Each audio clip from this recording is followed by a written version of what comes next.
Alright, hello and welcome back, everyone. We are going to be continuing to read through the book I wrote during the pandemic. I haven't touched this in like 3 or 4 years, so while generally these are going to be my ideas, they might not correspond with exactly what I think now. Last week we covered the attention problem, and we kind of covered two models of attention. One in which we were problematizing the fact that our attention is appropriated by forces that are largely outside of our control, whose motivations are inconsistent with our own. And to unpack or give an example of that, we have stuff like social media companies, which their incentive is actually not to connect us as humans, as people, but instead their incentive is to just keep us as engaged for as long as possible, keep us addicted to the program, because this is how they generate maximal ad revenue. So like Facebook, for example, could help you link up with other people, but this is not useful to them because it doesn't maximize revenue. If that makes sense. Just double checking my audio, make sure my audio is working. And so that would be an example of that kind of model. And then the second model was a little different, one that was less about problematizing it, but more about stylizing it in terms of a practice, which is that we used to live in like during industrialization, which is kind of where most of my viewers are coming from. We lived in an economy of stuff.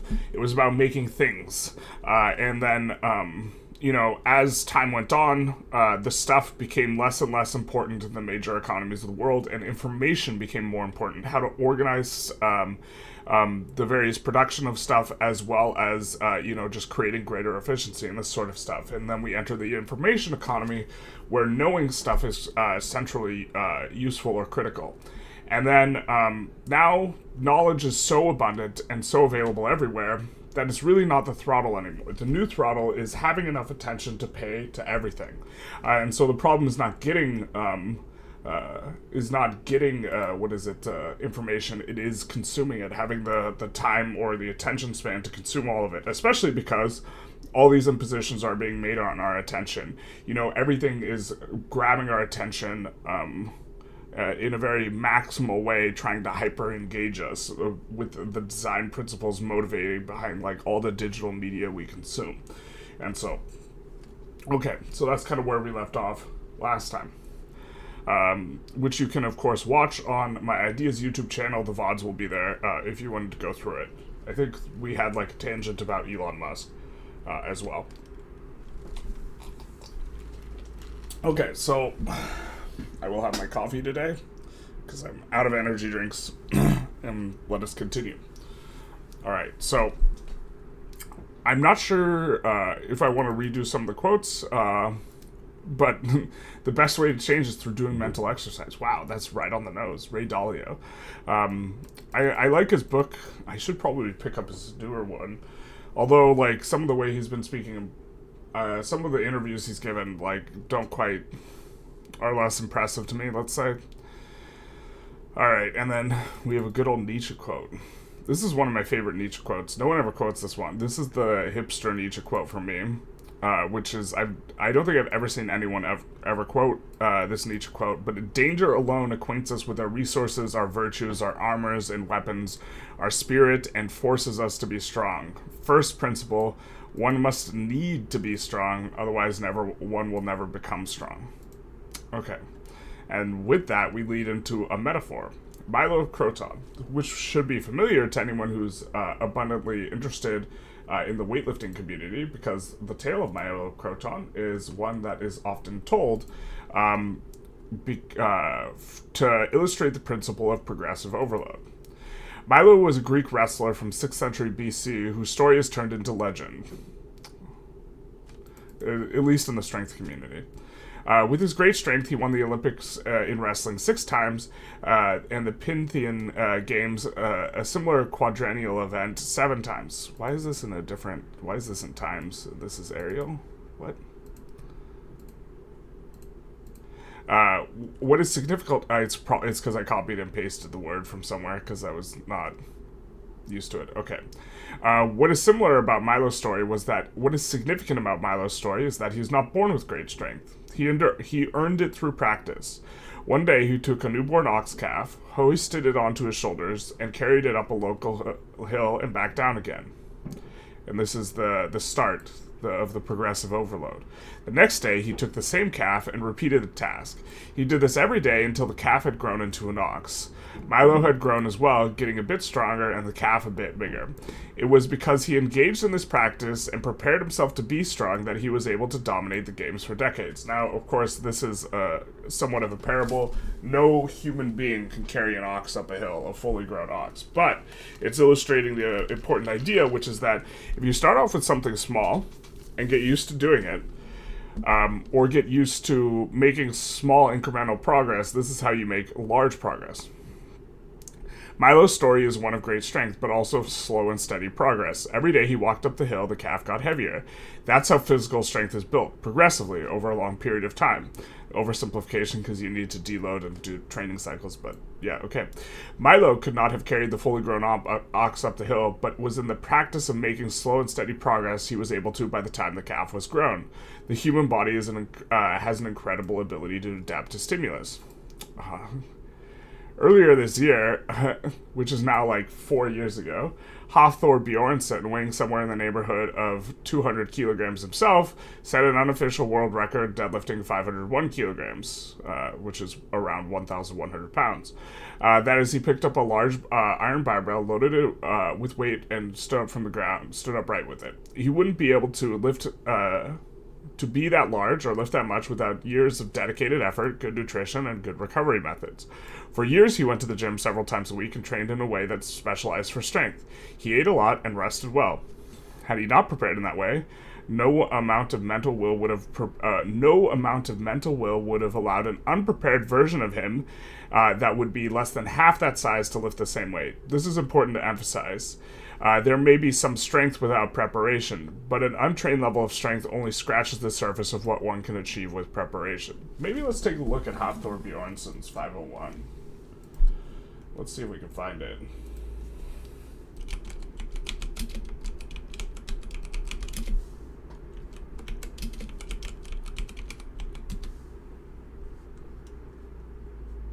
We just want a small clip. Months ago, I wasn't sure. All right. Let's take a look. Seeing how the lift has gone up today, I think he's got this. I can't wait to see it. So this is an unofficial world record because it was not achieved in comp, which is somewhat controversial. I actually might rewrite this with Eddie Hall's 500 kilogram lift, or an official, whatever the official record is.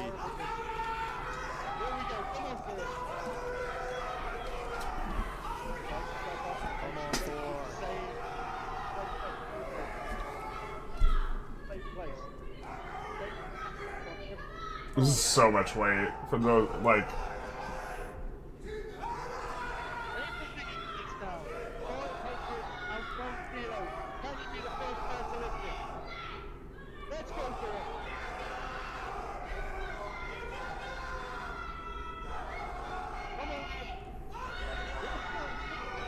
There we go. It's so gnarly, bro. But that's his lift with dear old Hafthor Bjornsson. And so no person is remotely close to being capable of doing this with zero training. Like not even like half this with zero training. Like 500 pounds or 550 pounds is very, very tough ask with zero training of any kind.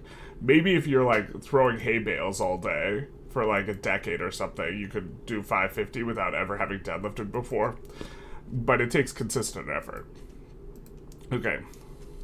We're going to swap back to the book. Strength is also more than just physical, it's also mental, and not in some esoteric way.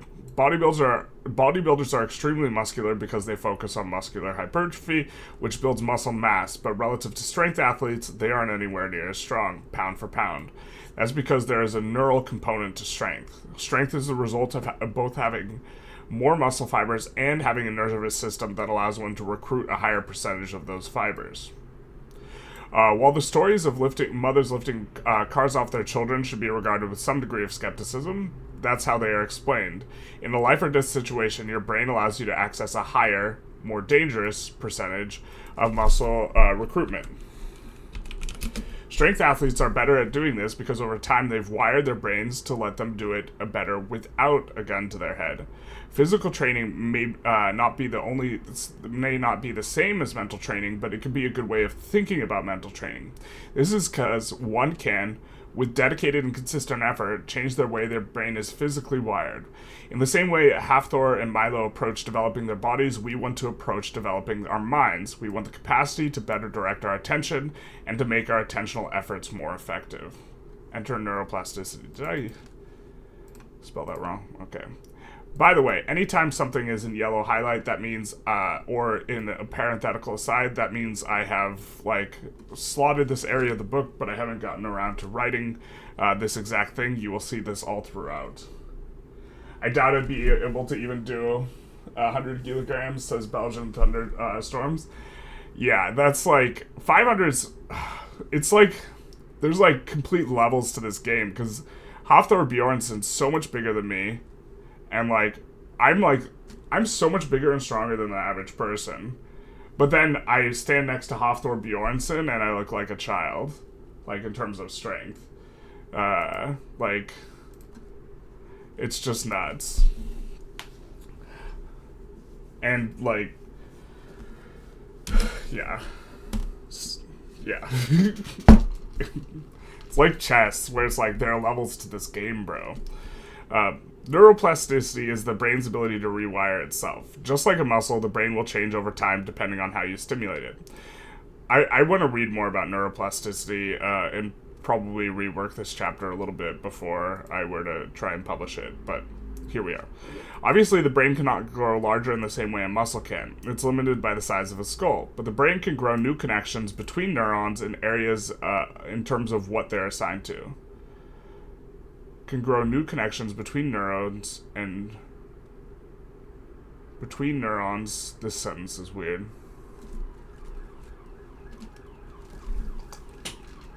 This sentence is a problem.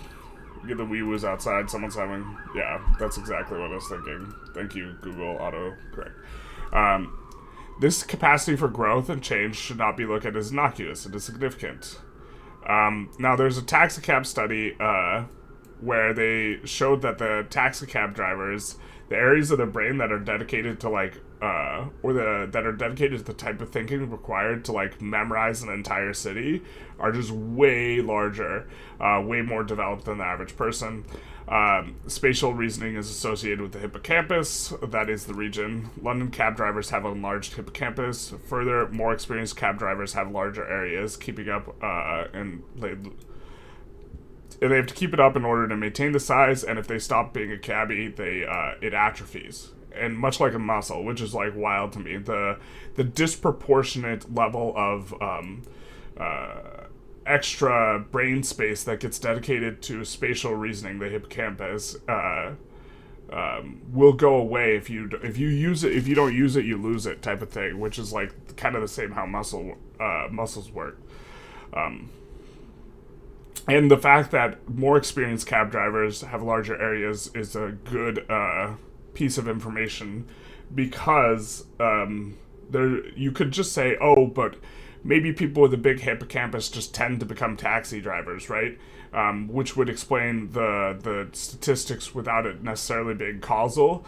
But this is a further and stronger indication that there's a causal relation, that being a taxi cab driver actually develops the hippocampus.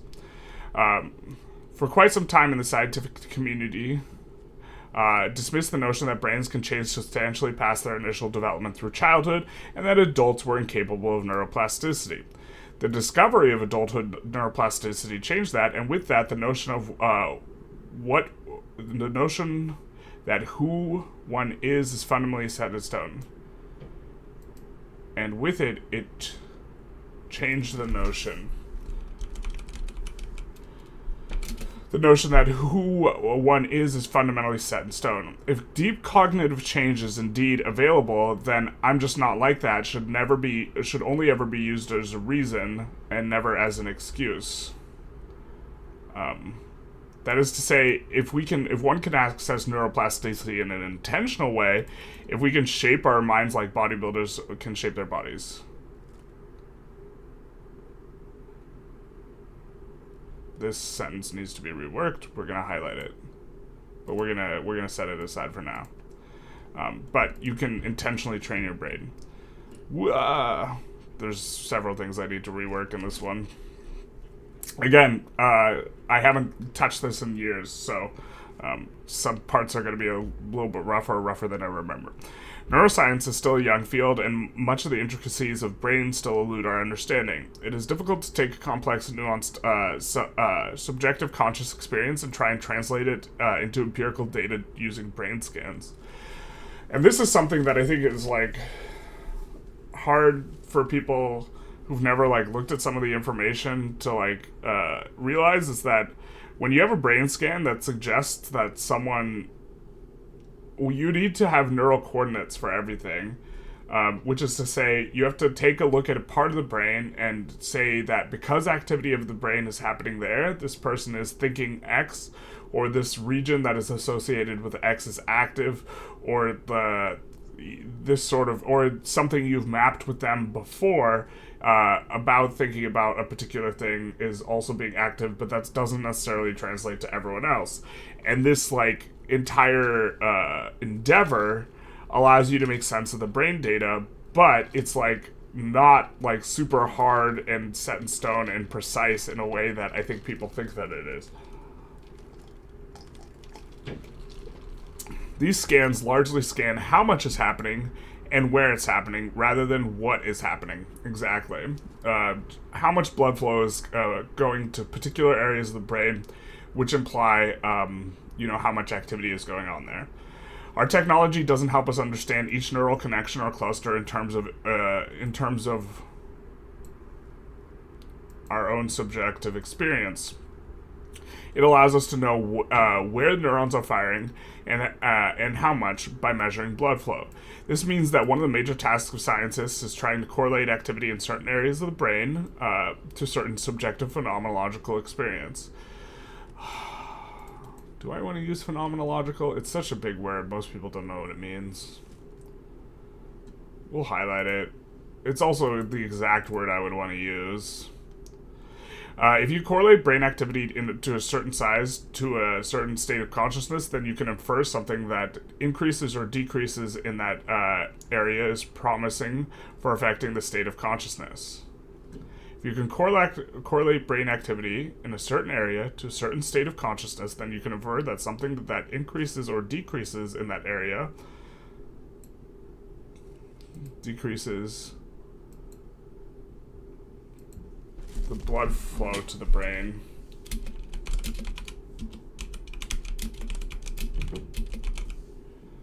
Is promising for affecting that state of consciousness. Much of the early research in neuroplasticity was done on animals and on the things that are relatively easy to correlate, sense data and motor function. And this is really, like, where the research is much, much better, is on inputting sensory data and also on motor function. One of the problems with the taxicab study is that it's correlational. Yep. And then I forget the monkey studies, but obviously I wanted to invoke them. But that's why keeping up and losing the growth is important, because it could just be the case that people with bigger hippocampuses tend to become taxicab drivers, right? In which case, if this was the case, then there wouldn't be neuroplasticity happening in the same way that it would be as being a taxicab driver actually makes your hippocampus bigger. Okay, so obviously I want to insert this stuff here, and this entire highlight means that this is a to be done or to be worked on thing, but let's try and parse through it anyways. when things go wrong. We'll be covering several psychological disorders which impede our agency in various ways. I lean pretty heavily on one person's book, The Mind and the Brain, in this section. I think that was the name of the book. I think it was by Gregory Schwartz. I know Schwartz is the last name, but I forget the first name. And he studied OCD specifically. I also think OCD is a really good way of kind of looking at how we sometimes want ourselves to do something and we can't bring ourselves to do something. So OCD can also be like a good metaphor. The first of which is obsessive compulsive disorder. If our ability to control our attention is going to be the site of our control, then we need to look at what happens when our attention is outside of our control. So, in my mind, if the entire project of agency is controlling your attention, then perhaps the best neurological disorder to look at is OCD, where you largely don't feel like you can control your attention, because whatever treatment's going to work for these people is going to work a lot, or is going to be something that's at the very least interesting for our own practice. Okay. So, and the big thing about OCD is unwanted intrusions that you can't make go away. So you don't want to think about something, you think about it, and you want to try and figure out a way to not think about it. And unfortunately, this is not how the brain really works. It's important to recognize what OCD is not. It is not tied to the logical belief that compulsions are actually important.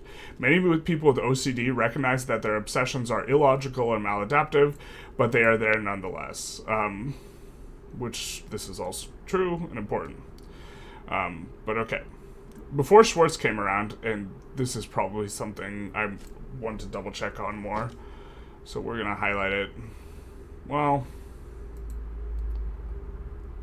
yeah. I might have to research more on OCD, but we'll just continue with this paragraph for now. A lot of the treatments for OCD were obtuse. This is according to his telling of events, is the thing I'm concerned about now, which I was less concerned about then. Dehumanizing and at worst not very effective. Among the most popular methods was exposure therapy, which was largely driven by the now relatively outdated behavior school of thought.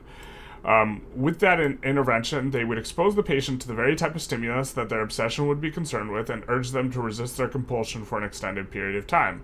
For example, a compulsive hand washer might be told to touch bird droppings or many doorknobs and then refrain from washing their hands. You actually have OCD, or at least something OCD adjacent. The psychologist wasn't sure. Yeah, so the interventions... this guy's like book on this was like so interesting, but like the I mean, we're gonna read through like what I identify as like the crux of the issue, but like being asked to not think about something is like not how your brain works. Your brain you can only push your brain in like positive direction. Like you can't your brain doesn't process the negative. Like if you say don't think of the pink gorilla, it makes you think of the pink gorilla. Because your brain doesn't properly process negatives in terms of like logical operators. Like a computer will process not and no perfectly in terms of logical operators, but your brain doesn't like work like that. It has to process first the positive thing and then negate it. The exposure therapy is effective. I hope you're not. I hope exposure therapy is not how you're being assisted. The exposure therapy is effective, but only with individuals who finish the intervention. Most participants dropped out after they heard what they thought, what they would be going through, or went through a number of treatments before dropping out. So this is a confound to the data that presents this stuff as being effective. Because those who were dropped out were excluded from the data, those that persisted created a significant selection bias in the data.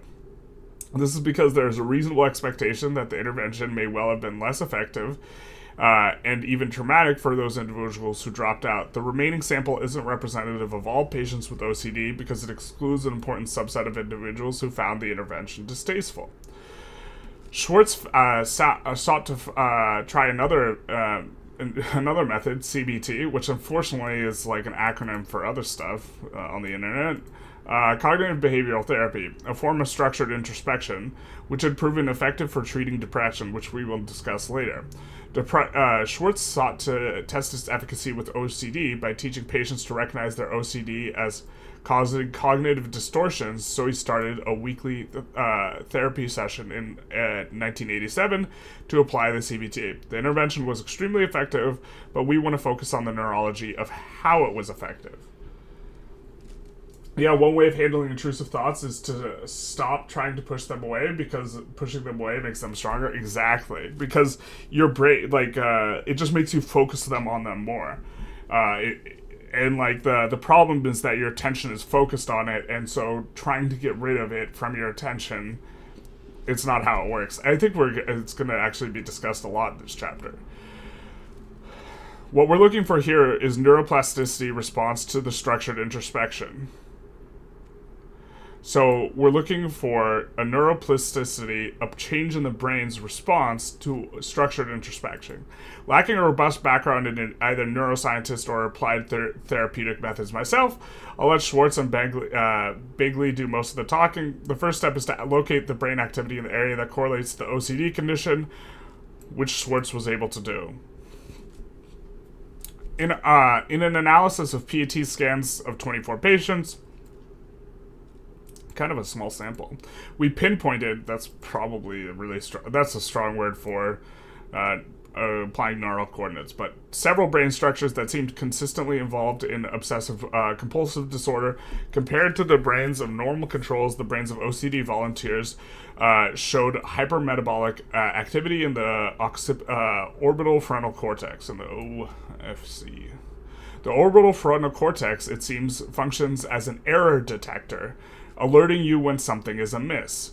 This makes a lot of sense when you think about the disorder. The type of dreadful feeling that you get when you think you left the oven on or door open or get bad news, this is associated with the orbital frontal cortex. You attend to whatever the obsession is in a panicked way, which under normal circumstances can be difficult to fight through at the time. Even though you know, in the case of an obsession, that it's irrational, knowing doesn't remove the feeling. That is to say, it doesn't remove the brain activity.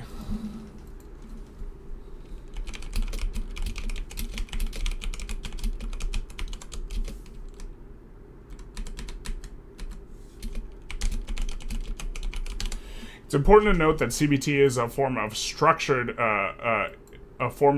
introspection. It's a mental exercise.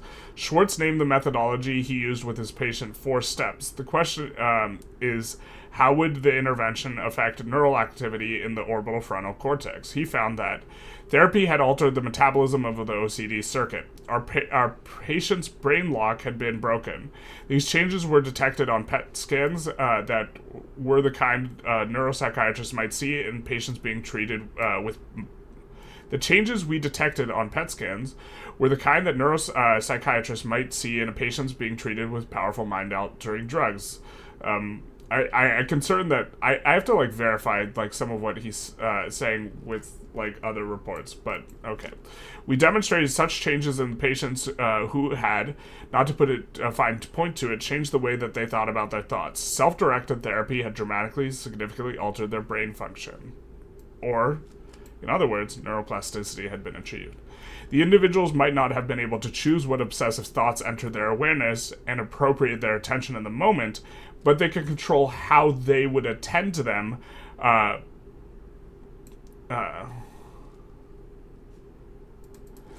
think this is supposed to be by using the structured mental exercise of the 4 steps. First, Schwartz got his patients to associate their obsession with the treatment so that they could go through with their directed attention process whenever their obsession arises. So you have to first get to the point where every time you get your obsession, your first response is going to be to try and engage with it in a productive way using the 4 steps. The obsession enters their awareness, and with it, by association, so does the process of the 4 steps. The individual is then, to some degree, free to continue to attend to the process of the mental exercise. This is the site of our control regarding attention, the ability to continue to attend to something. But with consistent and proactive effort, this attentional exercise can lead to physical changes in the brain, changes that affect what enters one's attention. In other words, that we're not going to get the same sort of activity of the stuff entering our attention. The changes the 4 steps can produce in the brain offered strong evidence that willful, mindful effort can alter brain function, and that self-directed brain changes, neuroplasticity, are genuine reality. Let me repeat this. The 4 steps is not merely a self-directed therapy, it is an avenue to self-directed neuroplasticity. We see more highlights where I'm supposed to expand on stuff. This is going to be a recurring theme here. There are many examples of different disorders and effective treatments through various mental exercises that resemble this. Phantom limb syndrome, stroke victims, dyslexia, and yeah. If you study some of the research on this stuff, or study psychology, you'll read some about this. The point here is to emphasize that brain affects consciousness, but consciousness also affects the brain. It's a two-way circuit, right? And so most of the, I think that, yeah, we might be getting to expand on free will here, so I'll not put all those thoughts out there right now. We're going to get to it. More than that, we can access neuroplasticity in an intentional way. If we direct our structured introspection, then we can take part in choosing how our brains will develop. This is significant because, and if something's in a parenthetical aside, it means I'm not sure if I worded this well. This is significant because we can shape our minds to attend to certain things, and those things will enter our attention more readily. Schwartz goes on to make an argument for the existence of free will, using this two-way relationship as a major component of his arguments. And so a lot of people who deny the existence of free will, and this is a more kind of philosophical topic, will sometimes cite the fact that you do not choose what enters your awareness, what enters your attention, and because you don't choose what enters your awareness, then any choices you make based on what's in your awareness is like really outside your control. Okay, stating specifically that the only willful choice one has is the quality of attention one gives to a thought at any moment, which is a very narrow band of control. That is to say, the only control you have, you don't control what enters your attention, you control how you attend to that which does enter your attention. It's important to note that only active, not passive, attention was effective at achieving neuroplasticity. We can't get some sort of product to reappropriate our attention for us. It must be a personal practice because, and there's like this gnarly cat study that kind of shows this. But when when stimuli identical to those that produce plastic changes in an attending brain are instead delivered to a non-attending brain, there is no induction of cortical plasticity. Attention, in other words, must be paid. Moment by moment, we must choose how to sculpt our ever-changing minds will work. And we're not going to change the quote because it's a quote. But there's like this cat study, and I feel like I probably cite it in just a minute here, so maybe we shouldn't talk about it. But they had the cats, and they sewed their eyes shut on birth so that the area of the brain associated with like vision would not develop properly. And then they opened them like a few weeks later, and they wanted to study how the brains would develop. And they found that if you let the cat walk around, that area associated with vision will develop, even though you kind of stunted its growth initially by sewing its eyes shut. But it wasn't just the stimulus alone that caused that development. You had to see yourself as an active agent. And the way they did that is they actually paired cats together. Where one cat, they were strapped to each other in terms of like there was a harness, and one cat was on wheels and couldn't walk around, and the other cat could. And the cat that could walk around and change what it was looking at by moving around and through its environment, that cat's area of the brain associated with vision, that part developed. But the one that was just hooked up to the other cat and didn't have any sort of agency or active attending, that cat did not achieve any sort of neuroplasticity, and their vision, the area of the brain associated with vision, stayed not developed or underdeveloped. Okay. So, there's a mental exercise. We're going to go through Schwartz's 4 steps. This is the same 4-step process that Schwartz used with his patients. Is developed specifically for OCD, but can be used for intrusive thoughts in general. In particular, I found it useful for working on dwelling on past mistakes that I've already learned from.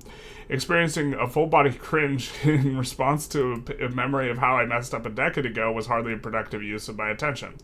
Also, it illustrates a lot of the ideas we've been talking about. Okay.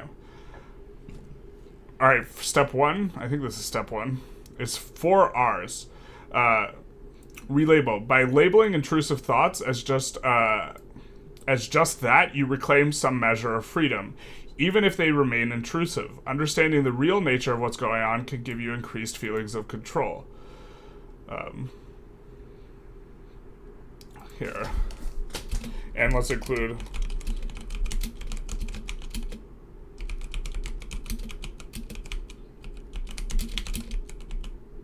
right there, intruding. They're not worthy or useful of attention. They're just entering your mind, and they're not going to be useful.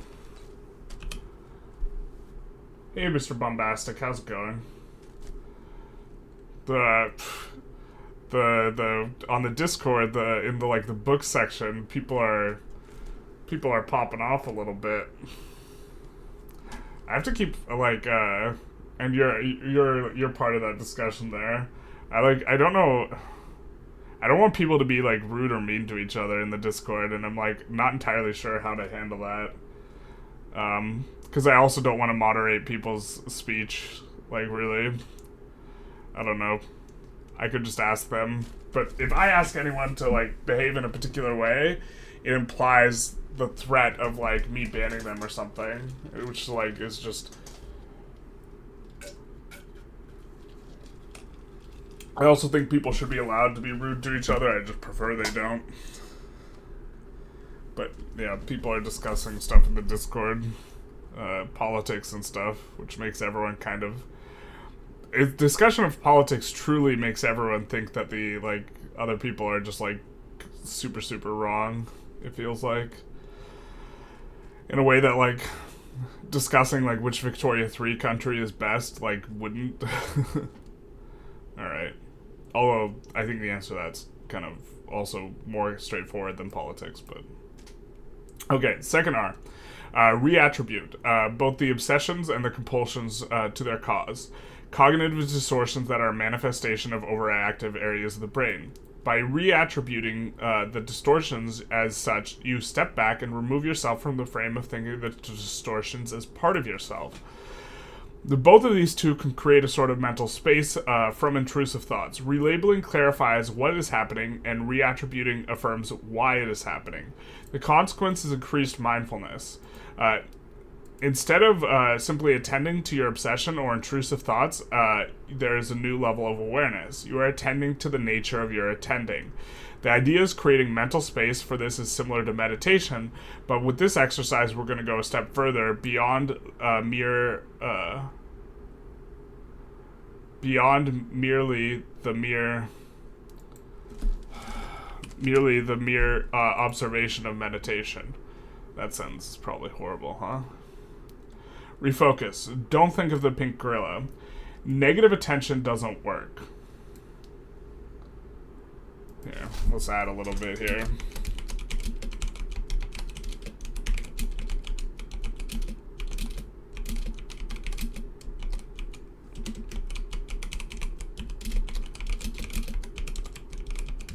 This is because negative attention doesn't work.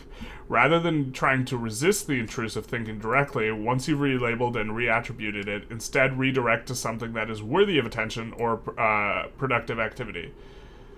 This might be as simple as getting a glass of water, reading, or practicing a new skill. You try not to be too combative. No, yeah, I mean, I'm not talking about you specifically, but also, I don't think anyone's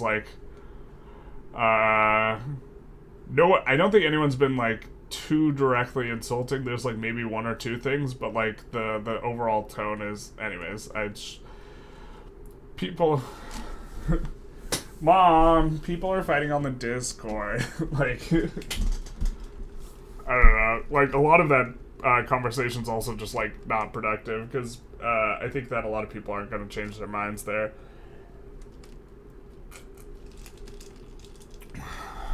Revalue. This is the fourth R.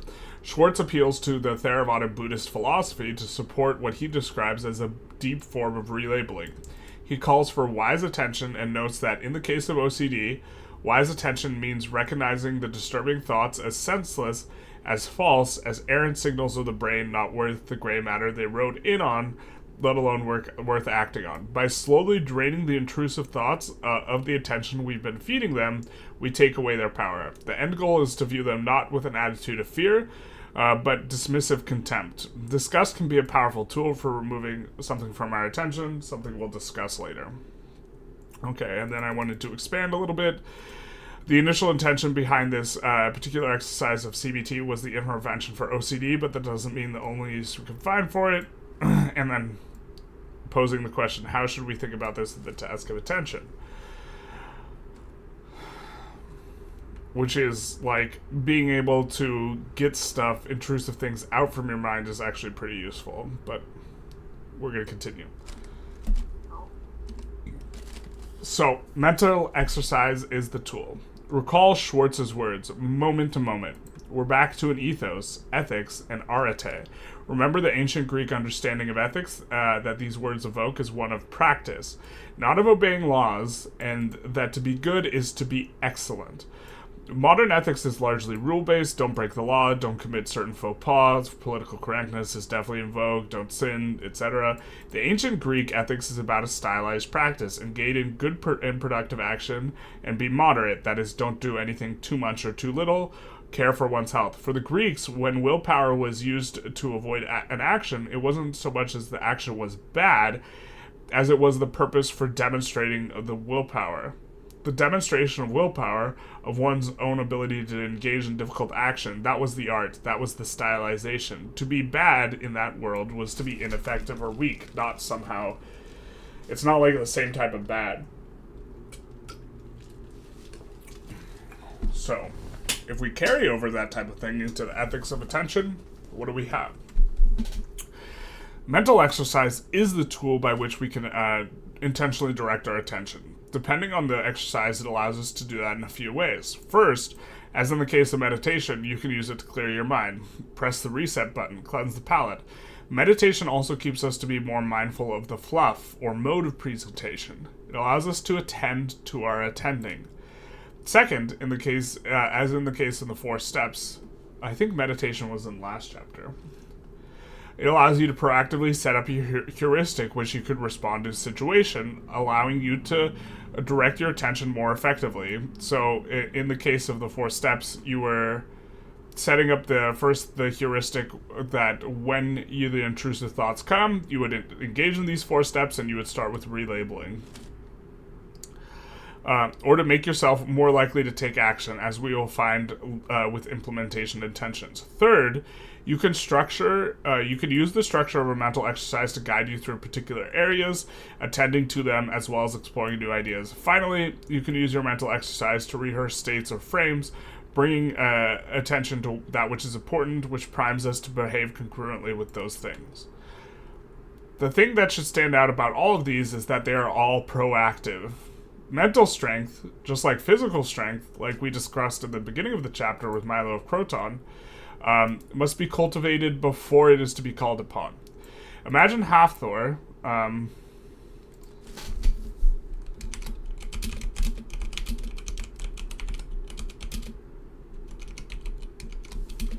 the man from the beginning of the chapter,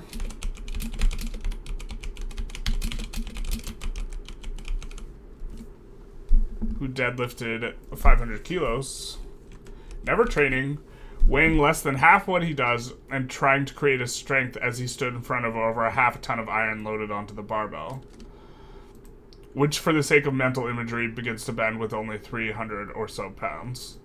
That's true. He couldn't call up the strength from nowhere in the moment, even though he was naturally strong. Lifting that would have been impossible without years of training. The reason he could lift that weight was because he had a practice through which he approached the prospect of becoming strong for many years. In the ancient Greek word ethos, he had an ethics of strength. He organized his life around the practice of becoming strong, and in turn, his muscle organizes itself around his body. Our attempts to reappropriate our attention must therefore be made with an imposition on our attention, because changing how our brain responds in the moment is a task that is difficult, though could be viewed as an exercise of sorts. The aim of much of this mental exercise is to produce a lasting positive change of a particular kind, attentional. The OCD patients with which the intervention was successful experienced a shift in terms of the quality and content of how their obsessions entered their attention. They experienced fewer intrusions upon their attention, and the intrusions were not seen as being as urgent. This is a solution to one of the obstacles presented in the last chapter, that we cannot control what enters our attention. I'm supposed to give an example here. Don't think of the pink gorilla. Pink gorilla. Okay. They cannot, in that moment, but if they proactively tend to attentional fitness, they can make progress in terms of what will enter their attention in the future because of how neuroplasticity allows the brain to be rewired. So everything you have to do is you have to do it proactively. And we'll get to, like, we're talking about attention and OCD and like this type of thing, but these are the principles that undermine ideas like if you wanted to be a more confident person, it's difficult to do something like summon confidence in the moment, when you want to have access to it. But it's quite another thing to prepare to do it ahead of time. The 4 steps also clearly handles the other obstacle that we cannot not think of something, but we'll cover that particular obstacle more later. The remainder of the mental exercises are meant to facilitate agency in some way, such as brainstorming a mental model of what's going on or clarifying what one's own values. It's much easier to hit a target if you can see it clearly. We need to provide more examples. Attention may be the most important problem when it comes to increasing one's agency, but is not the only problem. And now, we're going to have a little chat about procrastination. Maybe you've had the opportunity for the 4 steps yet, but have you tried meditating yet? Which was the exercise from the first chapter. If not, you're not alone, but I would like to point out that this book is about agency. It's about action. Its aim is to be the antithesis of passivity. Thinking back to the Barbie chapter and typefaces, they were both performances that carried meaning. You could both look through the performance at the manifest content they communicated, as well as examine the meaning of the performance of them itself. Reading this book is a performance, a part of your practice. You are both reading the content of the book while simultaneously being aware of the way in which you are reading the book, the way in which you are experiencing the book. It's up to you to decide whether you will read actively or passively. That decision will affect the overall meaning of the book because the mode of presentation on multiple layers, both how I have chosen to exposit it as well as how you are choosing to interpret it. Many times, did that sentence make sense? The decision will affect the overall meaning of the book because the mode of presentation matters on multiple layers, both in terms of how I exposit it and as well. Yeah, okay, that makes sense. Many times, people are significantly influenced by the first spirituality or self-help book they read, or books they read in a formative period in their life. What's the meme like? Guys read one book.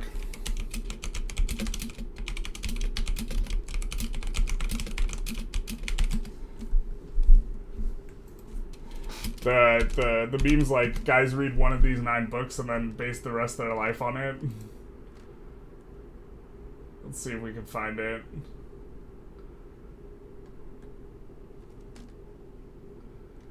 No, we can't find it. But it's like guys will read one of like 9 books and then base the rest of their life on it. And like the books are like Jordan Peterson's like 12 Rules, the Bible, was it like the Communist Manifesto, what are all the books? Power of Now is not one of them. There's like some spirituality book. I forget. But the idea is that 1984 is one of them. But it's just like 9 books that like are just like very much in the cultural milieu, and you know the guys who like read that book and that their entire personality seems based on the book. Or this is more common in college where like I feel like just one super Nietzsche, Ayn Rand, Marx, yeah, basically. Ayn Rand was on there, Nietzsche was on there. Exactly. I mean, mine, to be fair, you could regard mine as being Nietzsche. I read Nietzsche, I started reading Nietzsche like when I was 14, and I read him all throughout high school. Really just the same, like, piece of Nietzsche over and over again, but still. Many times people are significantly influenced by the first spirituality or self-help book they read, or books that they read during formative periods in their life, or books they read after a life-altering event or loss. The influence is not entirely that book's doing. People decide to make the book make a difference. It's not always a conscious decision. Sometimes life is busy and we genuinely don't have time for things. Not all forms of delay is procrastination, but we need to be honest with ourselves if our delays are legitimate deferrals to higher values or whether we're just avoiding discomfort. Fundamentally, mine was Cat in the Hat based. Ayn Rand would definitely be on the list, yeah. Ayn Rand was the book for my dad. My dad thought that Ayn Rand was the pinnacle of describing the world properly.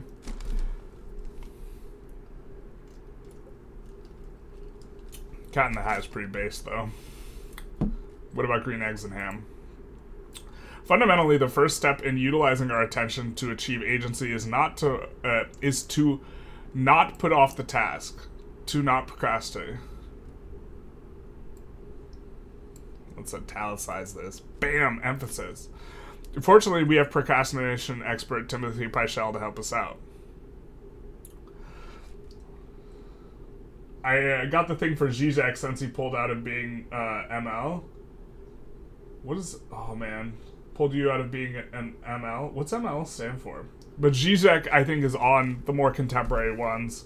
Although I don't know what of Zizek's books would be the ideal example of, like, this is Zizek, if that's the sublime object of ideology or what.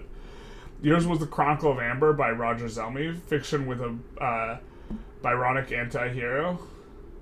Like Lord Byron? Lord Byron's, like, writing is just, like... It's, like, so good. I don't know how to describe it other than it's just, like, sex on a page without, like, being, like, explicitly sexual. It's just, like... Reading some of Lord Byron's, like, letters to another person, like, correspondence, you're like, I didn't realize a letter could be, like, this well written. Like, or anything. Marx-Leninist? Gotcha.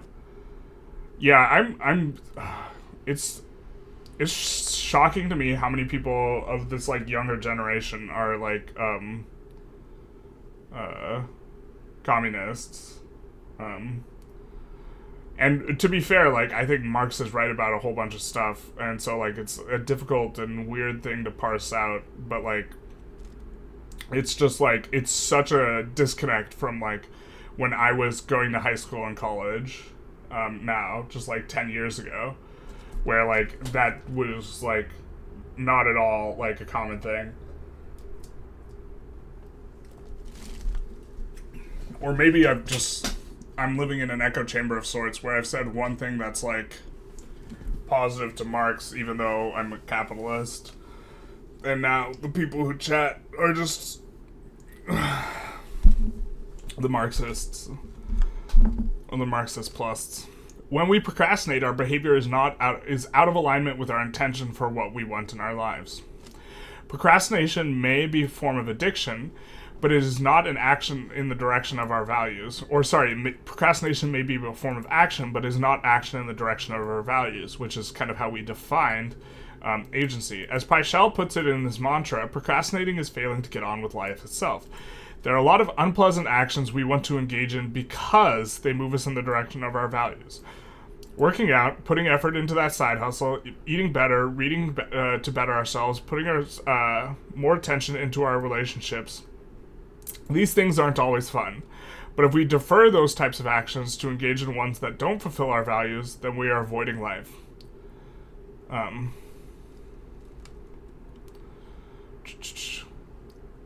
Let's read this little aside, even though it was made later. In his book, Solving the Procrastination Puzzle, Pyshel is rather aggressive in the way in which he puts a necessity to get started.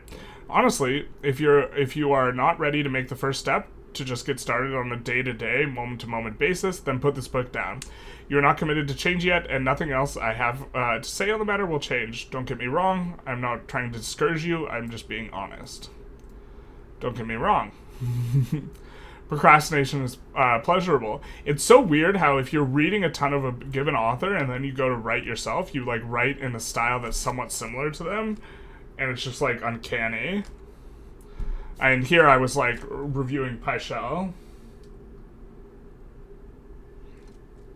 Don't get me wrong, procrastination is pleasurable in the short term. As Pyshel notes, the moment we put off a task until tomorrow, we feel relief from negative emotions. And as you have learned in basic psychology course, behaviors that are rewarded get repeated. We are reinforcing our procrastination and it becomes a problem. The reward we receive for procrastinating is doing us a disservice. The message we are receiving is no longer good. It's no longer good because delay only causes pain in the long term. And then I want to talk about wicked reinforcement, which is that the way in which you get reinforced by engaging in activities in a positive way is one. So there's two kinds of. Here, let's actually talk about this. Since I don't have. Let's talk about wicked versus kind learning environments.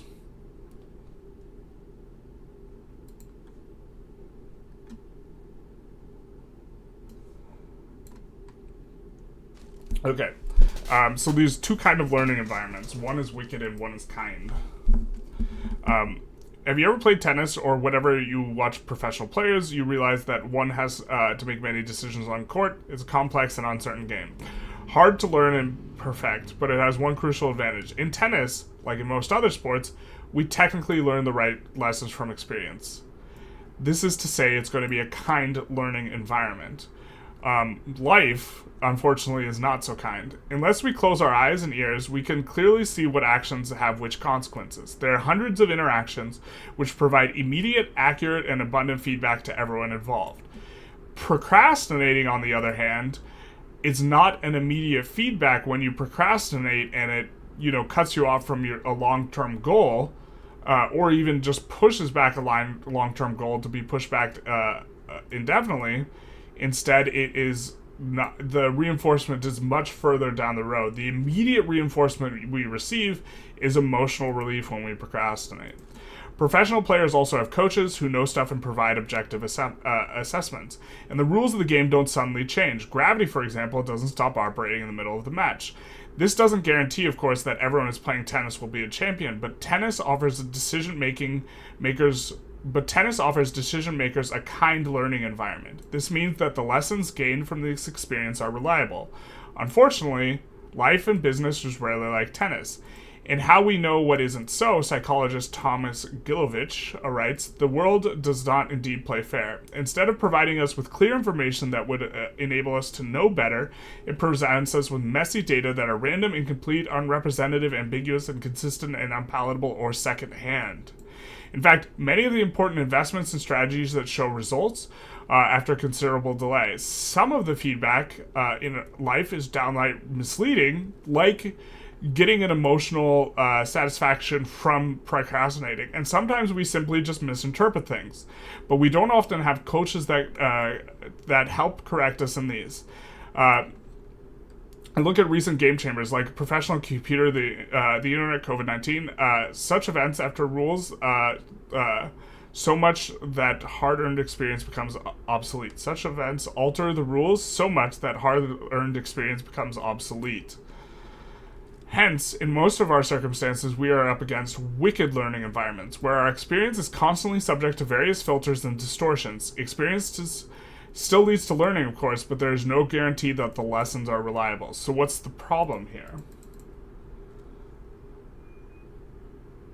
The problem is that we have difficulty differentiating between kind and learning wicked environments. When we learn through observation and participation appears, whatever we learn through observation and participation appears to be reality. In Thinking Fast and Slow, love this book, psychologist Daniel Kahneman dubs the syndrome, "What you see is all there is."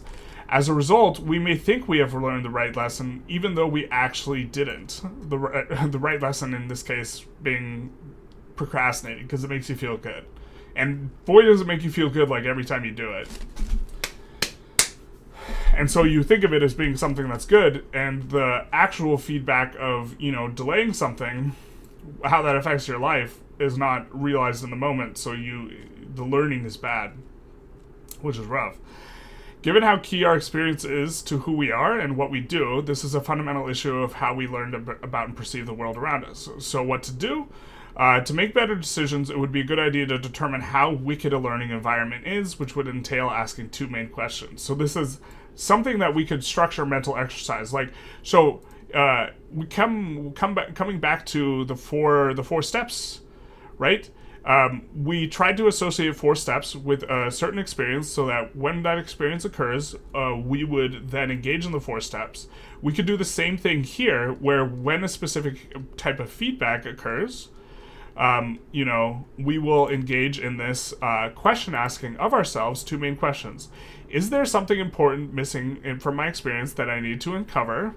What are the irrelevant details that are present in my experience that I need to ignore? So you could try and say that when I procrastinate, so what you could do is you could do something called an implementation intention, where you'll write on a piece of paper, when I procrastinate, I will ask myself the 2 main questions related to kind and wicked learning environments when I find myself procrastinating. And every morning you read this card, and it primes you to engage in this behavior by association when you find yourself procrastinating.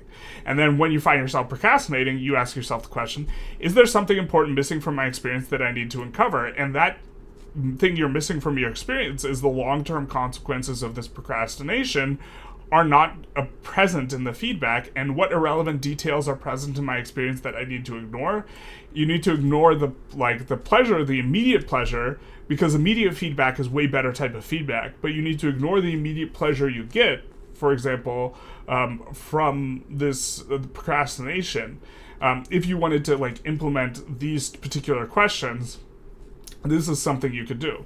This doesn't mean we should disregard experience, yet only by doubting reliability can we hope to understand the situations we face and learn the right lessons for future decisions.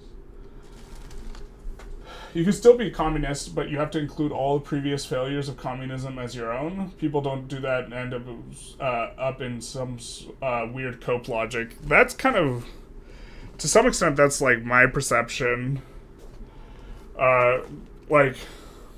Also, the standard of, I realized this a bit recently, actually.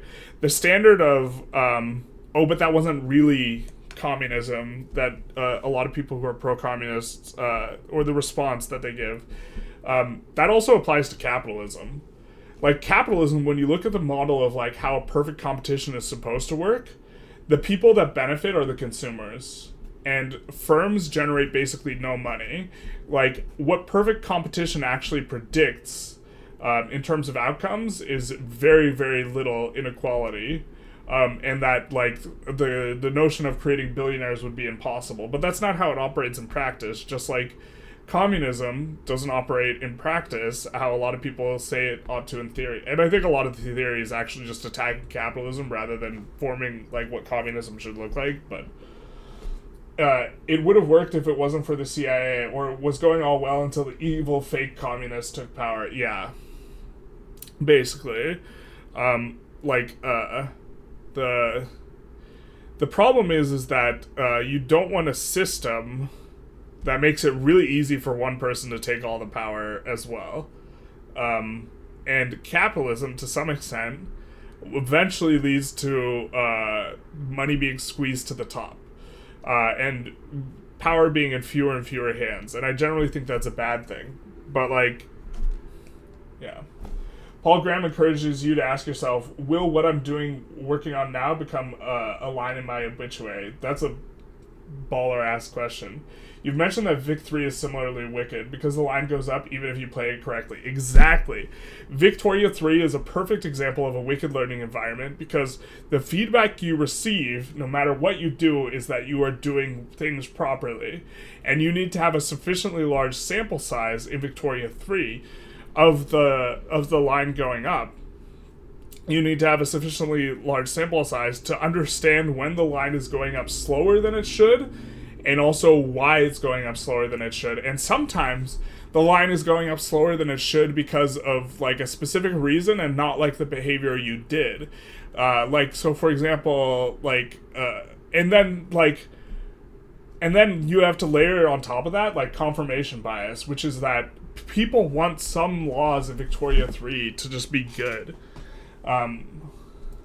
Here. People just want certain laws in Victoria 3 to be good. Because they think they're good IRL.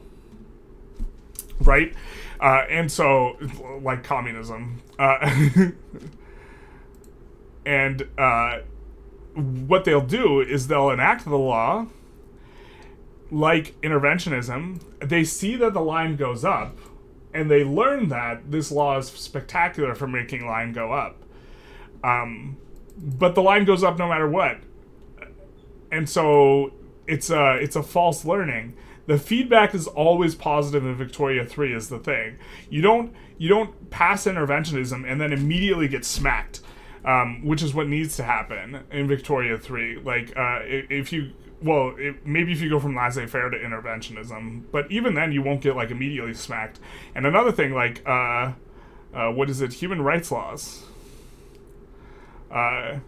It's incredibly difficult to feel just how good literacy is, because literacy in Victoria 3, when you increase your education system investment, you increase not your literacy, but the equilibrium towards which your literacy is trending. So the feedback is not immediate. And this is also true with getting anything that gives you workforce ratio. The feedback is not immediate. The workforce ratio is an equilibrium towards which you trend with new births. So you will not feel the effects of the ratio for some time whenever you get one of these modifiers. It just creates a new equilibrium towards which you trend. And so, and so many things in Victoria 3 are like this, where they do not the feedback you get is not immediate.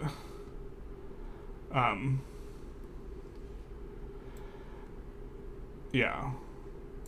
Stuff being immediate is a huge deal, which it makes sense why procrastination feels so good. Okay, back to the book though. We need to be critical of our beliefs that we will feel more like doing it later. You never feel more like doing it later.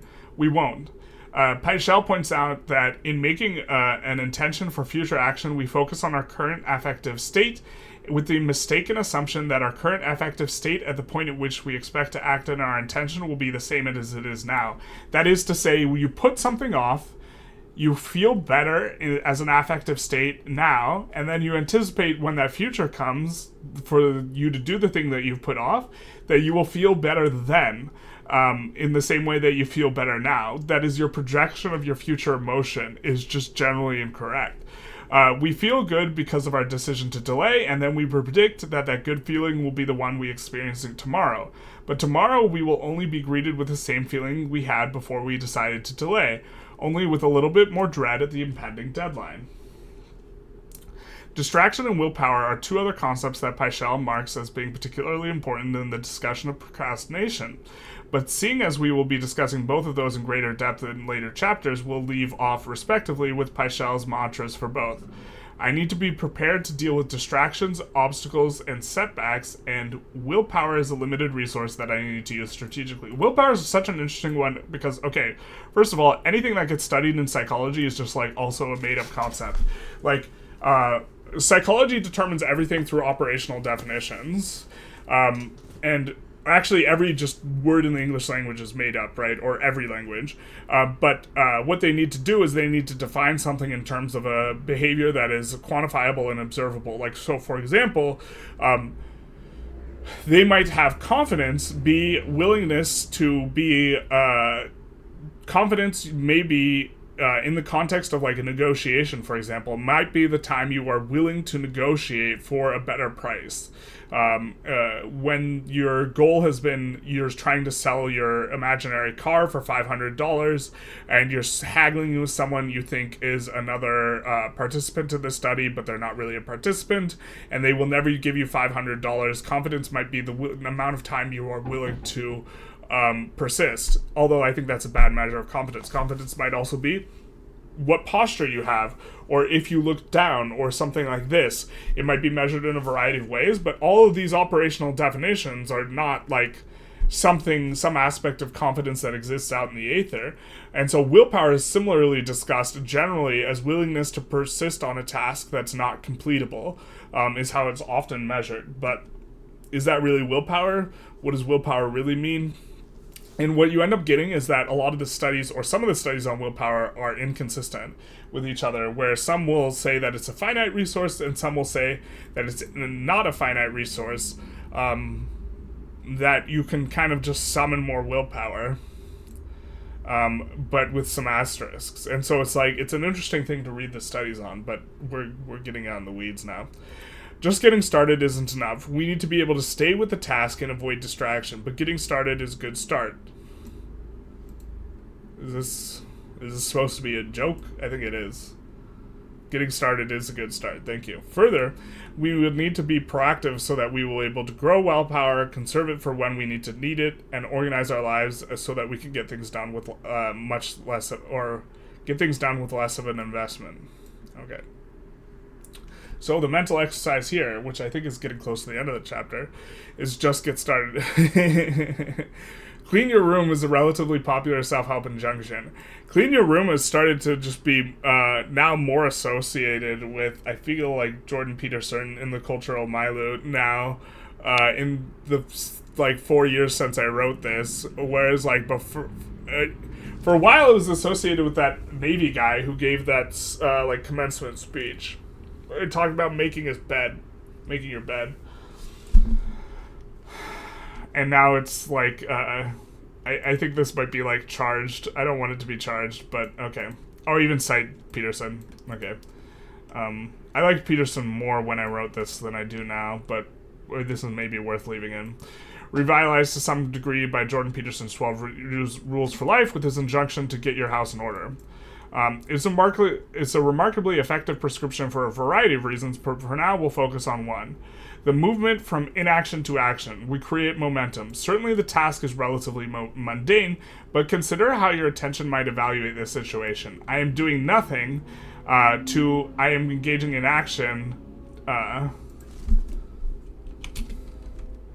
to I am no longer putting this off. Qualitatively, the self-awareness of oneself as one that engages in action, an agent, is incredibly useful for building reference experiences that will help to increase their agency.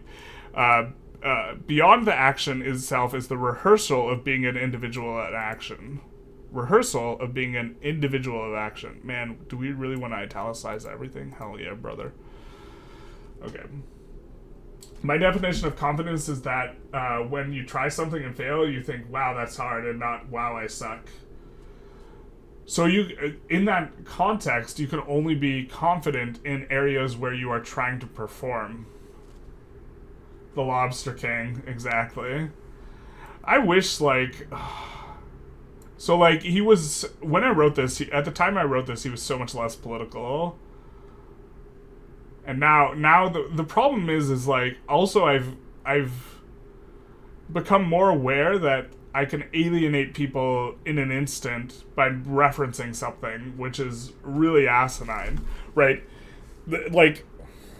If I mention Jordan Peterson, let's say in the book, and let's say I had an actual lot of people watching, and then I lost 20% of my viewership just by referencing Jordan Peterson. That's crazy, because my referencing him is not like an endorsement of him. Like, it's an implied endorsement, but like that's such a superficial like thing. And like I do think the clean your room is an awesome injunction. And but that doesn't mean I like agree or disagree or anything with like the rest of his perspective. The fact is like he's the only guy out there who's like really on about clean your room. Clean your room's an awesome injunction because it's something that everyone can do. It is something that people can do in an immediate way, and it forces you to go from non-action to action. And then when you clean your room, there's evidence that you've been an actor, in the sense that you've been an agent who's demonstrated capacity for action, because you look at your entire room and it's now clean. My room's a mess. I should clean my room. But like, it gives you a reference experience that you are capable of taking action and moving from not having any control over your life to having this situation of control. And by the way, when you clean your room and you finish cleaning your room, most of your attention is focused on how clean your room is and not the entire rest of your life. So you feel like the controller of your universe. And like, this is a useful reference experience because you can carry that and gain momentum. Even if you feel like you have control over your life, right, you will probably actually have more control over your life if you think you have it. And so this will allow you to engage in more action that's productive in other spheres that are more important than just cleaning your room. But this is like just, it's fundamentally such a good place to start because everyone can do it. And it's like one of like, it's such a good self-help like injunction.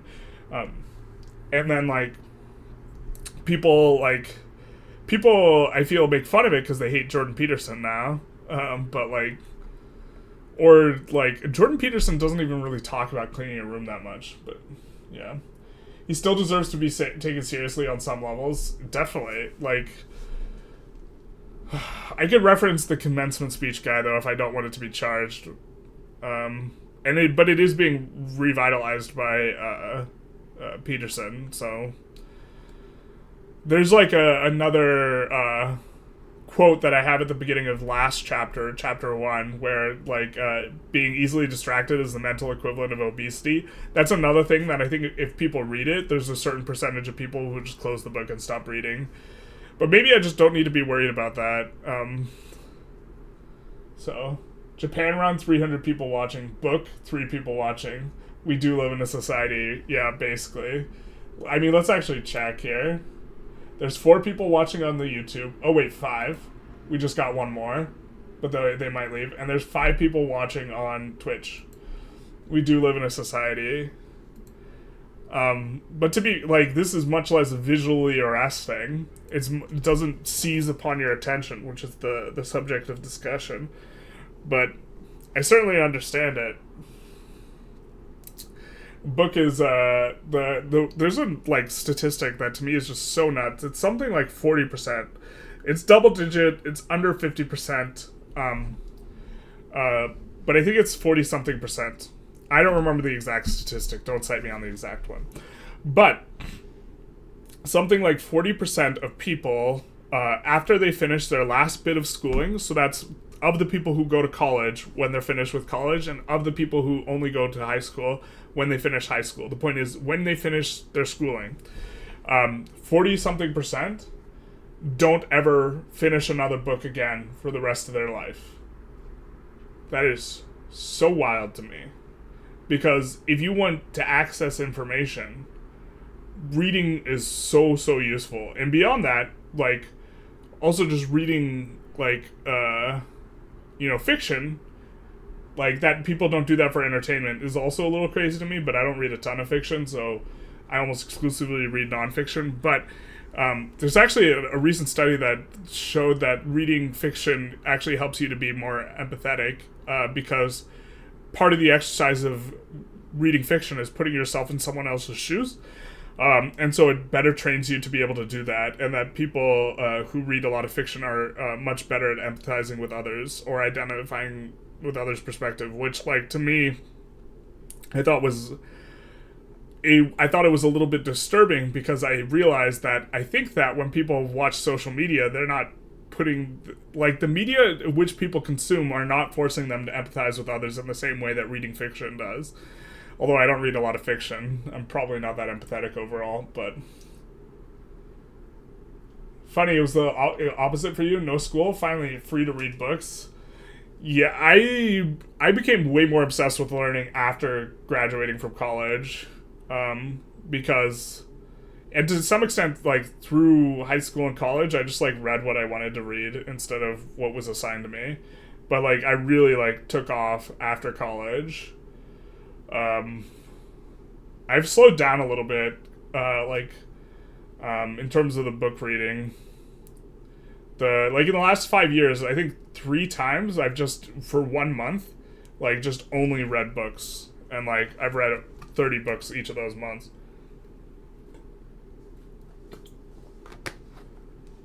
But that was, like, 10 and plus hours a day reading.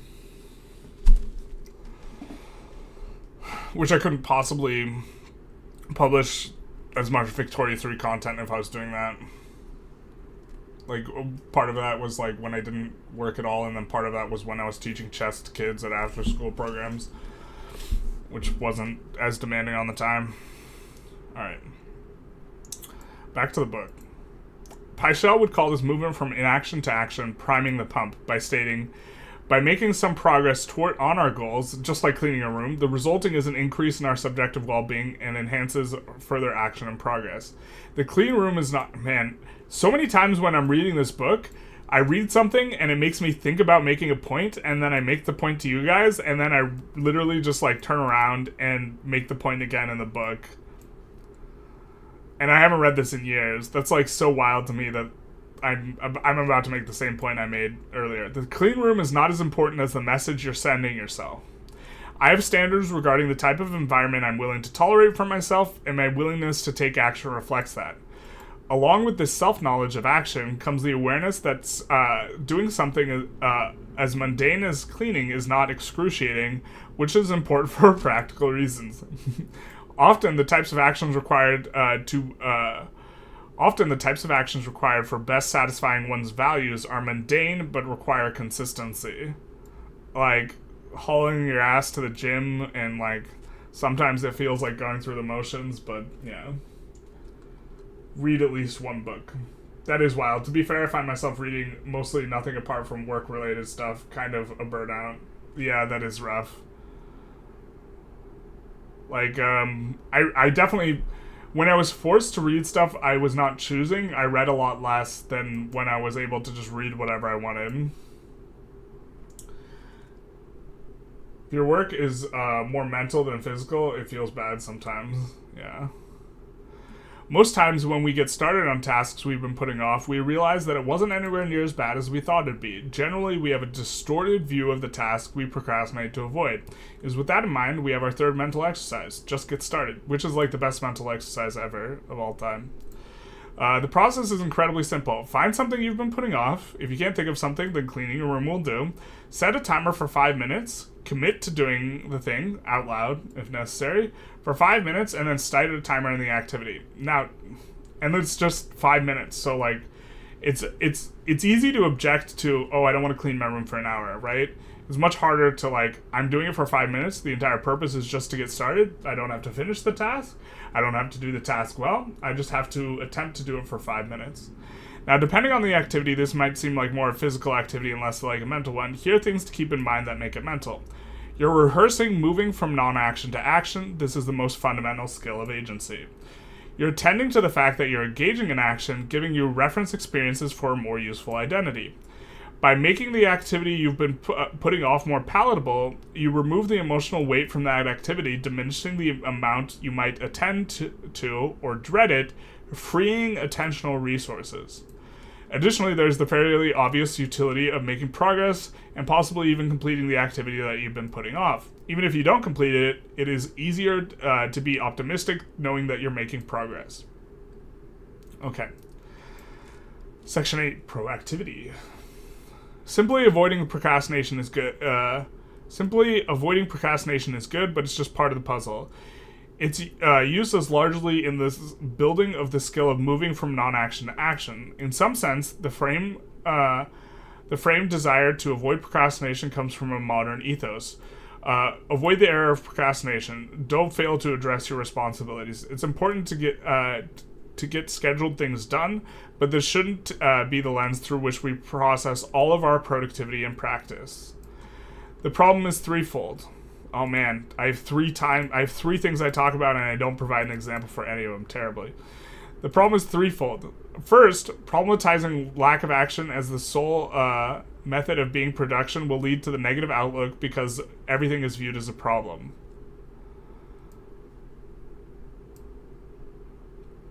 Well, that seems true. I can't come up with an example. Maybe that's why I kicked it down the road. First, problematizing the lack of action as the sole method of being productive will lead to a negative outlook because everything is looked as a problem.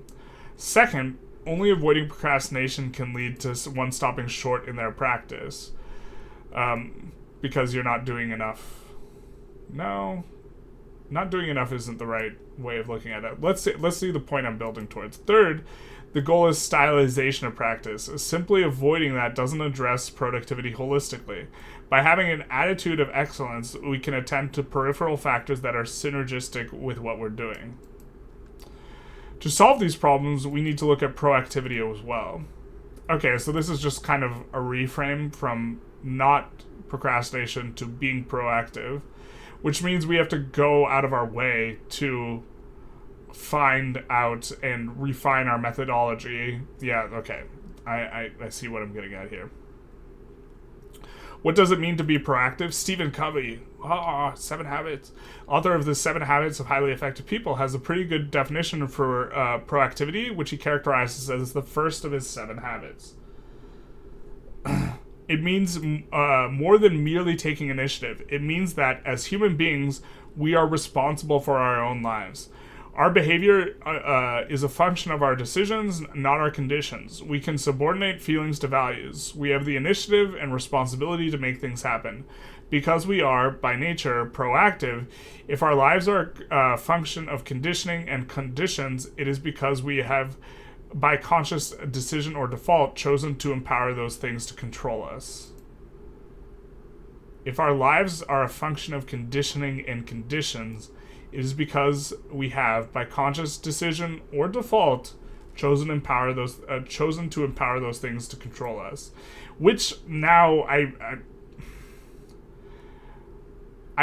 so there's the thing, like, so there's like this, there's two narratives for like what causes stuff in a society, and like both the narratives are simultaneously wrong and right, and it's just like so hard to like sometimes capture reality in a way that feels satisfactory, because to some extent external things cause issues that are systemic, and it creates a sort of statistic where, for example, if you drive past more fast food joints, you will have a greater likelihood of eating at those fast food joints. But it doesn't guarantee you to eat at those fast food joints, and it overlooks that type of statistic, saying we should take fast food joints off main thoroughfares to make America less obese. That might be true, but it's only looking at it as a statistical societal abstraction and not looking at it at the personal level. Simultaneously, if you just say like everything's at the personal level, everything's at 100% personal responsibility, that might be a more useful frame in a lot of instances, but it doesn't it fails to recognize how a lot of stuff is like a result of factors outside of our control.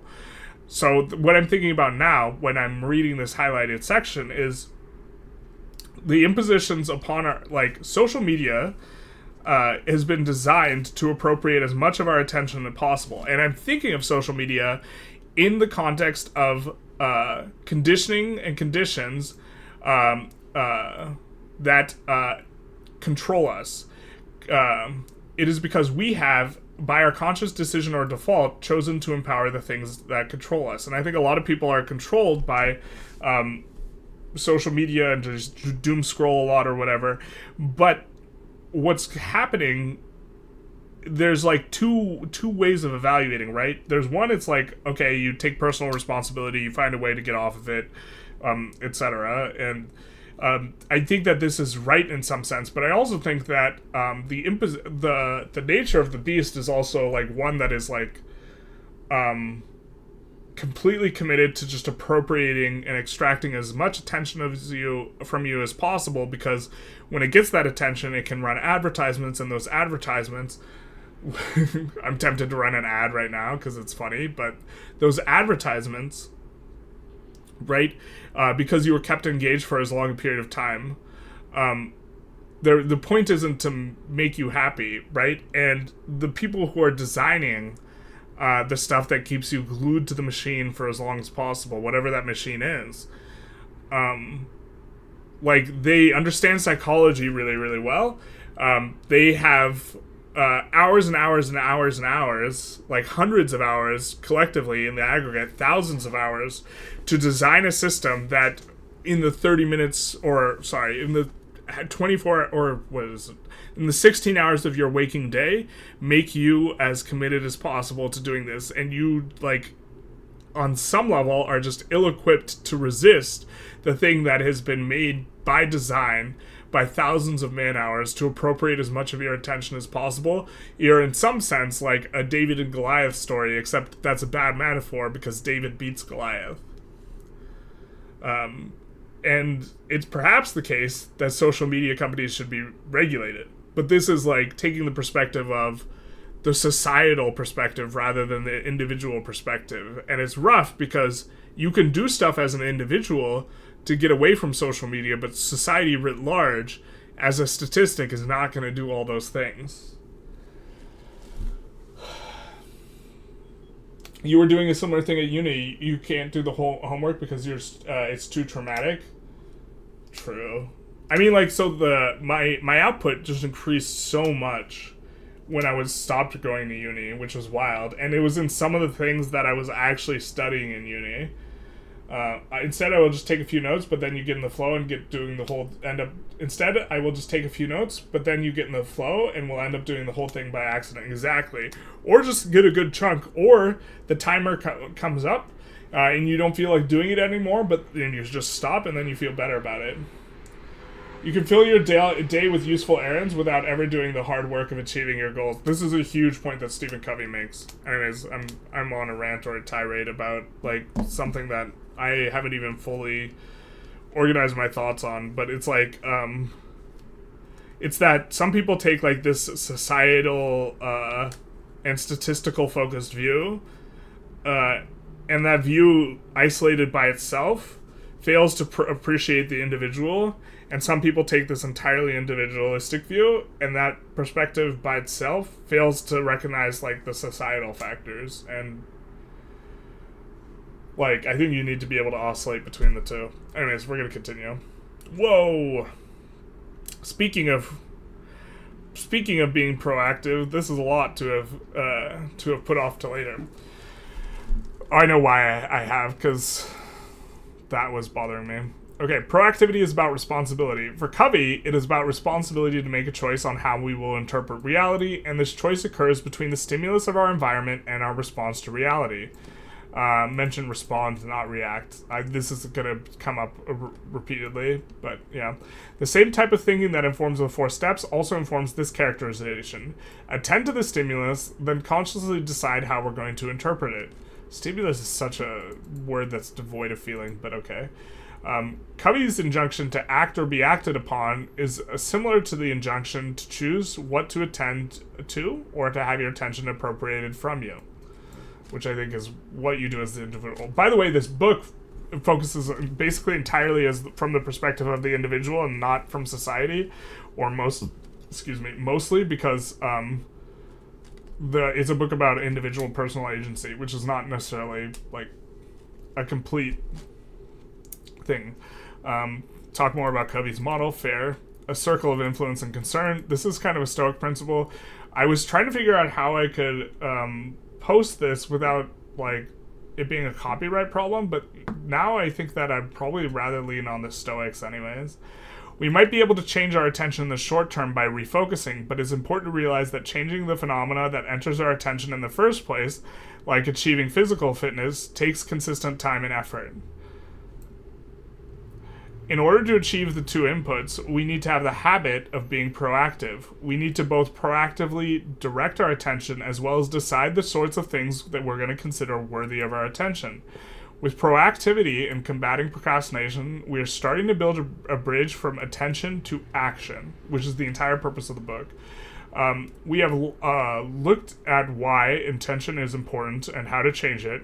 With proactivity, we are using attention to determine how we are going to interpret reality.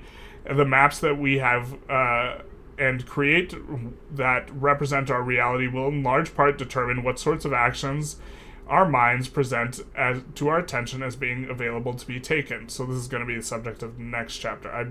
I think that this is highlighted because it's worded poorly. More about fluff to ourselves, explain maps, and a map is your own personal representation of reality, which the entire point of the map metaphor is that the map is not the territory, which is to say that your model of reality will never be a one-to-one correspondence of reality. And then here we have the chapter summary, after which we'll probably take questions, do discussion, anything people want to do. There's like only a handful of you guys here. It looks like 7 total.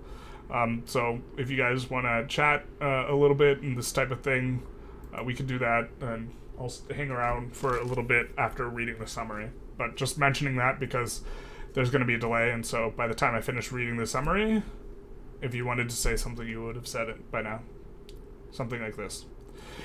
The chapter summary. The structured regimentation one engages in a pursuit of physical strength provides a good metaphor for the pursuit of mental strength. The brain will physically adapt to stimulus, growing synapses as well as redistributed cognitive responsibility. This is called neuroplasticity. Mental exercise can be used to activate a neuroplastic I think it's just plastic response. This means that there is a two-way relationship between the brain and consciousness. Mental exercise is the tool by which an ethics of attention can be cultivated. This is because it allows one to proactively affect what enters their attention. Procrastination is a problem. Simply getting started is a robust, though incomplete response.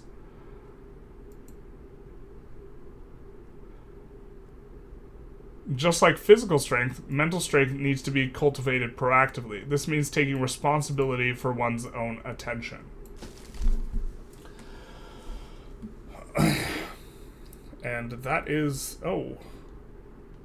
block 1 conclusion. Okay, so this is for the entire block, which is chapter 1 and 2. 5 blocks is kind of how this book is structured. The problem of attention is that it is scarce and that it is also the site of our agency. To the extent you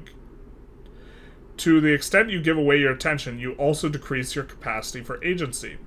If you don't think your own thoughts, someone else will do it for you. Style and presentation are the tools through which attention is captured. This means that one needs a practice that is informed by a sensitivity to how information is presented to oneself via attention. If you cannot make yourself aware of an action, you cannot take it, and your brain's wiring affects what thoughts enter your brain and with what intensity. In the case of obsessions with OCD, this intensity is visceral. With mental exercise, you can affect the way in which your brain is wired. This means that if one wants to produce a specific action, one ought to use mental exercise to rewire their brain to affect the types of things that enter one's attention in such a way that it is conducive to that action.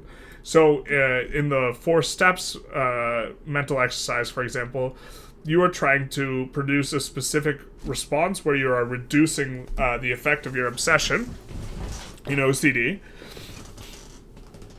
Right, that's the specific action or the specific context, and you are doing it proactively to first associate that 4 steps reframing method. You first associate it with a certain trigger.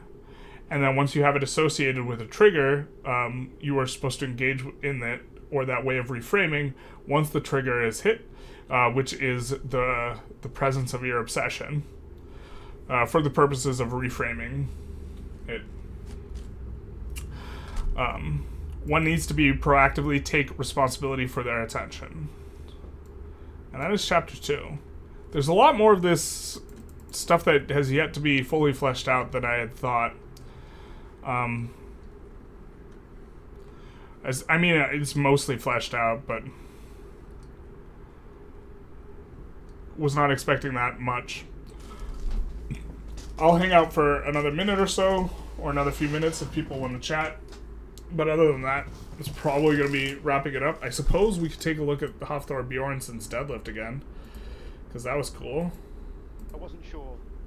Seeing how the lifts have gone up today, I think he's got this. I can't wait to see it.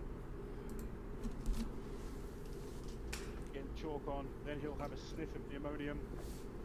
There's an alien inserting thoughts in your mind. Here we go. Kind of. The best psych-up team in the world, the Icelanders. As a metaphor, that's actually kind of an apt metaphor. Because you don't get to pick which ones enter your attention, right? Here, let's turn this down a little bit. You don't get to pick which ones are gonna come into your attention. It's as if an alien was inserting things into your mind. But if you shape your brain differently, right, then different thoughts enter your attention. And if different thoughts enter your attention, then that means different actions and such will be available to you. So you can change the alien. The alien's entering things into your attention, but you can also change the alien. Was this the one that was live on Twitch? Probably. Bro, he's so fucking big, too. I think he streamed it. I mean, like, Eddie Hall's was done in comp. Like, I think Eddie Hall's is more impressive.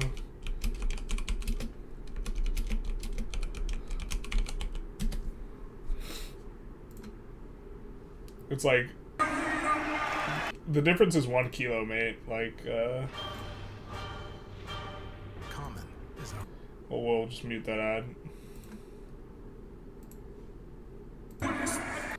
So here's Eddie Hall's lift. But this is done in Giants Live. This is done in comp.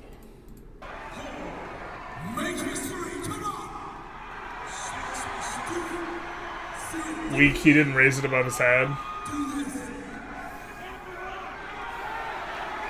So this is 1 kilo lighter. Eddie Hall and Hafthor have like a rivalry / they hate each other's guts.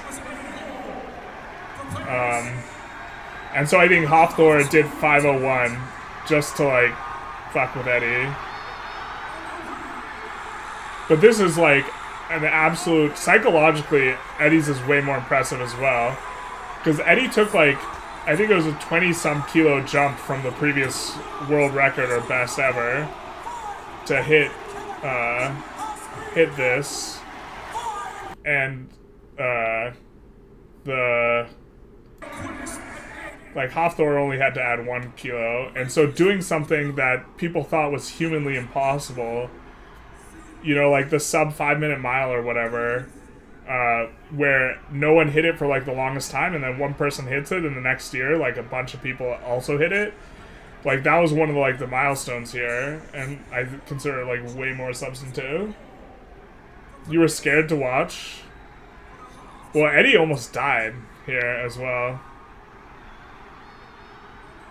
I mean, if the...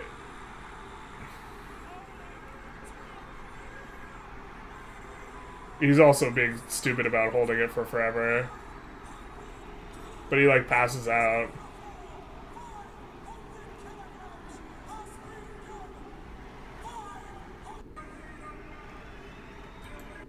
I wonder if anyone's... I think someone's gotten more... I think someone's done 502 now, but...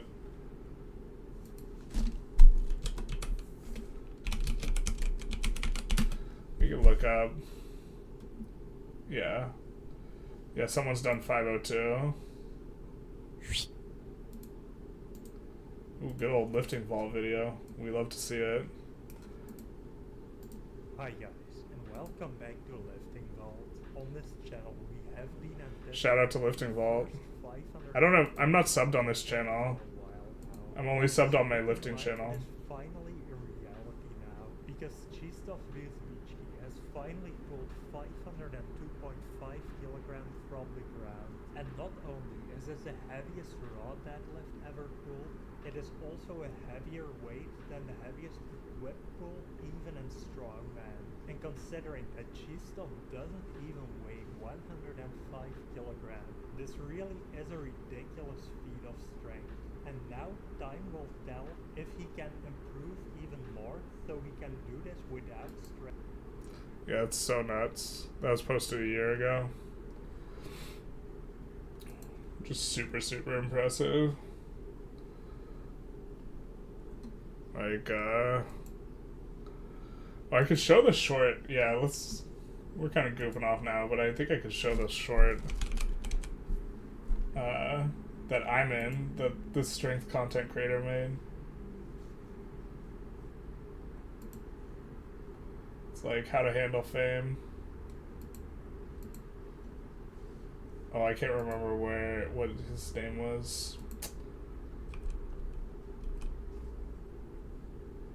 Yeah, there it is. Shane Green Strongman on Twitch or on Instagram. Here, we'll pull it up.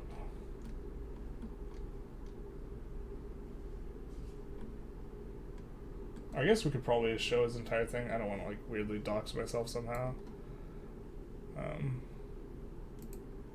But he has a bunch of different. He does like a bunch of research and does a bunch of like these videos now. I was in one of his super early ones. For one arm snatch. This one here.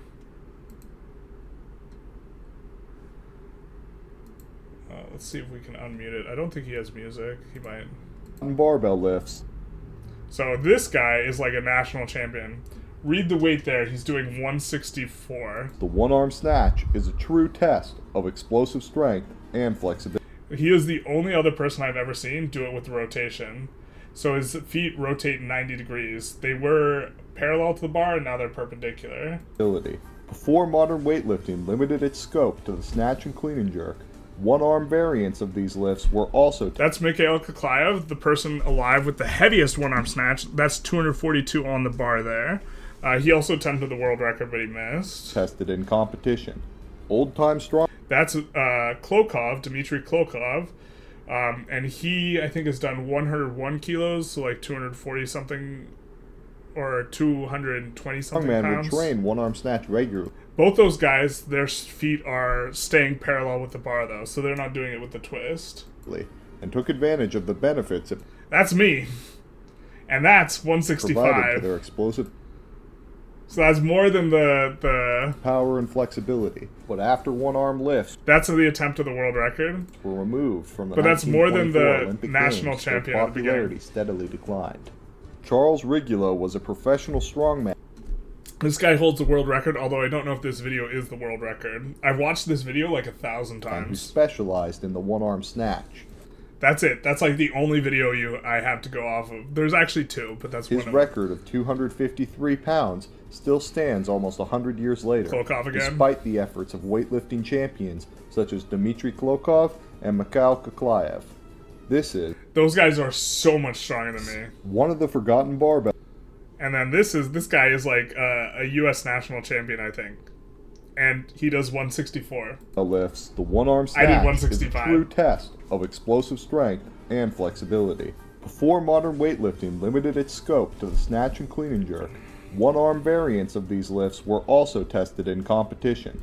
Old-time strongman would train one-arm snatch regularly and took advantage of the benefits it provided to their explosive power. Look at that guy. So handsome. That is, by the way, 225 pound plates on the bar there.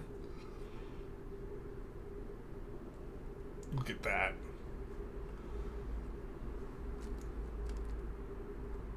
Shout out to Shane Green Strongman. If people, he actually does have a ton of videos though.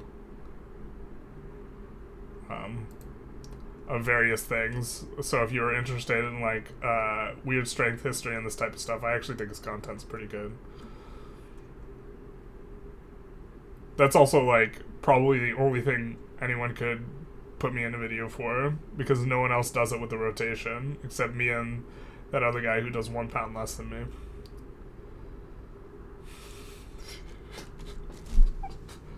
He's also doing 1 pound less, not because he's 1 pound less capable, but because he did it in kilos instead of pounds. Just for the record. Alright, guys. I think we're going to wrap it up. So, that was the book. And I hope you guys enjoyed. I think we're going to... Let's see, how many viewers? Ooh, we have some Twitch viewers. Why don't we send... We will say goodbye to the YouTubers. And then for the Twitch people... GG, Mr. Bombastic. For the Twitch people...